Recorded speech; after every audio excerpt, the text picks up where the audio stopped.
بسم اللہ الرحمن الرحیم۔ ناظرین، انجینئر محمد علی مرزا کا ایک اور عقیدہ سامنے آیا ہے کہ نعوذ باللہ اللہ تعالیٰ کو بھی ٹینشن ہوتی ہے۔ اللہ تعالیٰ مبوس کرتا ہے بندوں کو، تو یہ ٹینشن اللہ کا کام ہے کہ وہ کس کو اٹھاتا ہے تو یہ ٹینشن اللہ کا کام ہے کہ وہ کس کو اٹھاتا ہے تو یہ ٹینشن اللہ کا کام ہے کہ وہ کس کو اٹھاتا ہے۔ جی ناظرین، یہ اس کی گفتگو تھی مجلس نمبر 50 میں 2 گھنٹے 4 منٹ پر۔ اس میں واضح طور پر اللہ تعالیٰ کی طرف ٹینشن کی نسبت انجینئر صاحب کر رہے ہیں۔ تو اس کا مطلب یہ ہے کہ انجینئر صاحب کا یہ عقیدہ ہے کہ اللہ تعالیٰ کو بھی ٹینشن ہوتی ہے۔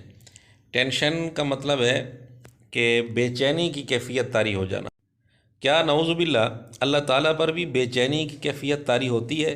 کسی آیت میں یا کسی حدیث میں اس عقیدے کا تذکرہ ملتا ہے؟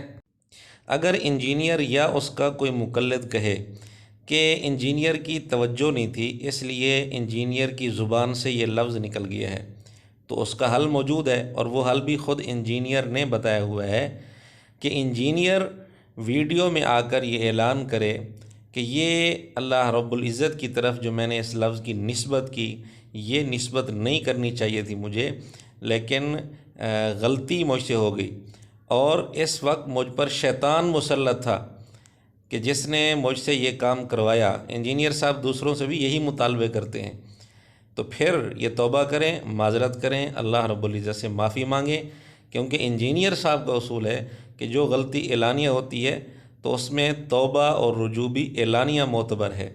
لہذا اگر انجینئر صاحب ویڈیو پر رجوع نہیں کرتے، معافی نہیں مانگتے، توبہ نہیں کرتے، تو پھر یہی ثابت ہوگا کہ انجینئر صاحب کے خود اپنے اصول کے مطابق یہ ثابت ہوگا کہ انجینئر صاحب نے جان بوجھ کر اس لفظ کی نسبت اللہ کی طرف کی ہے۔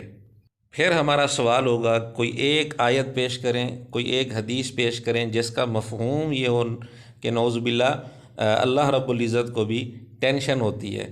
وآخر دعوانا ان الحمد للہ رب العالمین۔